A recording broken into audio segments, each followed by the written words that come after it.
बिस्मिल्लाहिर्रहमानिर्रहीम। अस्सलाम वालेकुम दोस्तों, मैं हूं तस्लीम से जा वॉइस ऑफ कतर में आपको वेलकम कहता हूं।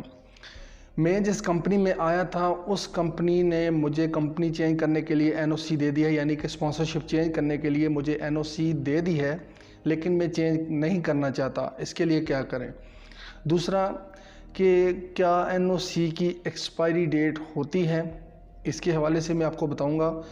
और इसके अलावा अगर हम ऑनलाइन अप्लाई कर देते हैं लेकिन हमारा जो है वो प्लान चेंज हो जाता है, हम उसी कंपनी में रहना चाहते हैं जिसमें पहले थे, तो कैसे जो है हम वो कैंसिल कर सकते हैं और उससे मतलब जो अप्लाई किया था उसको कैसे कैंसिल कर सकते हैं, इन सब चीज़ों के हवाले से मैं बताऊंगा। और दूसरा, अगर आपको 2 साल से कम हुए हैं तो आपको कितना नोटिस जो है वो पीरियड देना पड़ेगा, मतलब कि नोटिस देना पड़ेगा कितने महीने का। और अगर 2 साल से ज़्यादा हैं तो उसके लिए कितना पहले जो है टाइम आपको नोटिस देना पड़ेगा। इसके हवाले से मैं आपको तफसील से बताऊंगा ताकि आपको सारी चीज़ें समझ लग जाएं। इसके अलावा अगर आपने कंपनी के चेंज करने के लिए अप्लाई किया था तो उसमें अगर आपका अप्रूवल कैंसिल हो रही है तो उसकी क्या वजह है, क्यों कैंसिल होती है, इन सब चीज़ों के हवाले से दोस्तों आपको तफसील से बताऊंगा। वीडियो को पूरा देखना है, कोई भी हिस्सा वीडियो का स्किप नहीं करना, ताकि जो भी लोग जो कंपनी चेंज करना चाहते हैं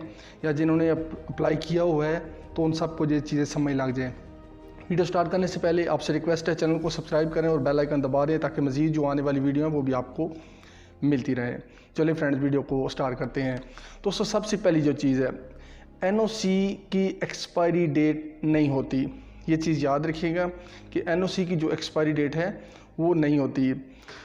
उसमें दूसरी चीज़ आप याद रखिएगा कि जब भी आपको कोई एनओसी मिलती है तो आप जो नई कंपनी है उसका नाम बिल्कुल भी मेंशन ना करें। इसमें ये आपको हो सकता है कि आप अगर एनओसी ले लेते हैं और आपका इरादा चेंज हो जाता है, मतलब आपने एक कंपनी में चेंज करना था तो आप चेंज नहीं करते, तो उसमें आप दोबारा किसी और कंपनी में भी जब आप बाद में चेंज करना चाहते हैं तो आप कर सकते हैं उसी एनओसी पे। ये चीज़ याद रखें। और दूसरा कि एनओसी की एक्सपायरी डेट नहीं होती। हाँ, अगर उसमें मेंशन कर दिया जाए, मतलब कि जो पुरानी कंपनी है उसमें मेंशन कर दे कि 3 महीने के लिए 4 महीने के लिए वैलिड है, तो फिर उसमें एक्सपायरी हो जाती है। लेकिन वैसे इसमें नॉर्मली ऐसा कुछ होता नहीं है, ये चीज़ याद रखिएगा, एक्सपायरी डेट उसकी नहीं होती। इसके अलावा अगली चीज़ कि अगर आप अप्लाई कर देते हैं, आपको पुरानी कंपनी ने एनओसी दे दिया और आपने जो है वो अप्लाई भी कर दिया नई कंपनी के लिए, लेकिन आपका इरादा चेंज हो गया, आप उसी कंपनी में काम करना चाहते हैं, तो उसके लिए आपको लेबर मिनिस्ट्री में जो है उसमें कैंसिल करना पड़ेगा। जो आपने अप्लाई किया था, जो आपने एप्लीकेशन डाली थी, उसको आपको कैंसिल करवाना पड़ेगा लेबर मिनिस्ट्री में जाकर। और ये चीज़ भी याद रखें जो मैंने पहले अभी आपको बताई है कि एनओसी अगर आपको पुरानी कंपनी दे रही है कंपनी चेंज करने के लिए, तो उसमें नई कंपनी का नाम एनओसी में मेंशन ना करें, क्योंकि इसमें ये होगा कि आप जिस कंपनी का आपने नाम मेंशन किया है आप उसी में सिर्फ अप्लाई कर सकते हैं, मतलब कि दूसरी में आप किसी भी कंपनी में अप्लाई नहीं कर सकते। लेकिन अगर उसमें एनओसी में नई कंपनी का नाम मेंशन नहीं होगा तो आप किसी भी कंपनी में जो है वो जब चाहें आप जो है चेंज कर सकते हैं। अगली चीज़, अब वैसे तो आपको पता है कि दोस्तों सबको कि जो नया रूल है कतर का लेबर लॉ में, उसमें आप एनओसी के बगैर कंपनी चेंज कर सकते हैं। अगर आपकी पुरानी कंपनी एग्री है तो आप उसको रिज़ाइन करके और आप उसी रेजिग्नेशन लेटर पे ही आप दूसरी कंपनी में जो है वो मतलब नई कंपनी में भी अप्लाई कर सकते हैं। अपने जो डॉक्यूमेंट हैं, रिक्वायर्ड डॉक्यूमेंट, उनके थ्रू आप जो है वो ऑनलाइन इदलासा के थ्रू आप अप्लाई कर सकते हैं नई कंपनी के लिए। तो ये चीज़ भी याद रखें। और इसके अलावा अब ये दोस्त काफ़ी पूछते हैं कि मेरा मैसेज कैंसिल हो गया है, किस वजह से कैंसिल हुआ। दोस्तों, मैंने आपको पहले बताया था कि जब भी आप ऑनलाइन अप्लाई करते हैं तो लेबर मिनिस्ट्री जो है वो हर चीज़ को जो है इन्वेस्टिगेट करती है, यानी कि आप जिस कंपनी में जा रहे हैं हो सकता है उस कंपनी में कुछ इशू हो, कुछ सैलरीज़ के या इसी तरह के बिल्डिंग अकोमोडेशन में 100 किस्म के होते हैं, हर कंपनी में कोई प्रॉब्लम हो जाता है। तो इस चीज़ को लेबर मिनिस्ट्री की जो टीम होती हैं वो इन्वेस्टिगेट करती हैं कि ये बंदा जिस कंपनी में जा रहा है वो कंपनी कैसी है।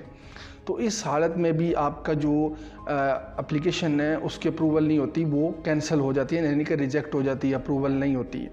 तो इसमें ज़्यादातर चांसेस इसी के होते हैं कि अगली कंपनी में कुछ फॉल्ट होता है, कि कोई प्रॉब्लम होता है जिसकी वजह से जो है वो आपकी जो एप्लीकेशन है वो रिजेक्ट हो जाती है।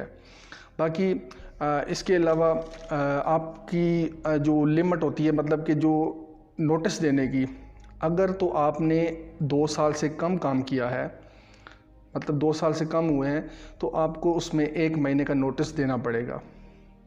अगर आपने 2 साल से ज़्यादा काम किया है तो उसमें फिर आपको मतलब उसमें जो है आपको 2 महीने का आपको नोटिस देना पड़ेगा। 1 साल से ऊपर अगर हुआ है, मतलब 2 साल से कम है तो 1 महीने का, अगर 2 साल से ज़्यादा है तो फिर उसमें 2 महीने का आपको नोटिस पीरियड मतलब नोटिस देना पड़ेगा जो आपकी कंपनी है। तो दोस्तों ये चीज़ें उम्मीद आपको सारी समझ लग गई होंगी। बाकी आप कंपनी कभी भी चेंज कर सकते हैं, एनओसी की ज़रूरत नहीं है। जो लेबर लॉ में यहाँ पर अब नया लेबर लॉ है कतर में, तो उसमें आपको एनओसी की ज़रूरत नहीं है। आप अगर कंपनी आपकी जो पुरानी कंपनी एग्री है तो आप उनको रिज़ाइन करके और नई कंपनी में जो है वो ऑनलाइन आप अप्लाई कर सकते हैं। तो दोस्तों इस वीडियो को ज़्यादा से ज़्यादा शेयर करें अपने दोस्तों के साथ, ताकि उन तक भी ये अपडेट पहुँच जाए। और अगर कोई मज़ीद आपने क्वेश्चन पूछना है तो आप कमेंट्स में पूछ सकते हैं। इंस्टाग्राम, टिकटॉक और फेसबुक पे आप मुझे फॉलो कर सकते हैं, लिंक आपको डिस्क्रिप्शन में मिल जाएगा। मुझे अपनी दुआओं में याद रखिएगा। इंशाल्लाह जल्दी नई वीडियो के साथ फिर मिलेंगे। Thank you. अल्लाह हाफ़िज़।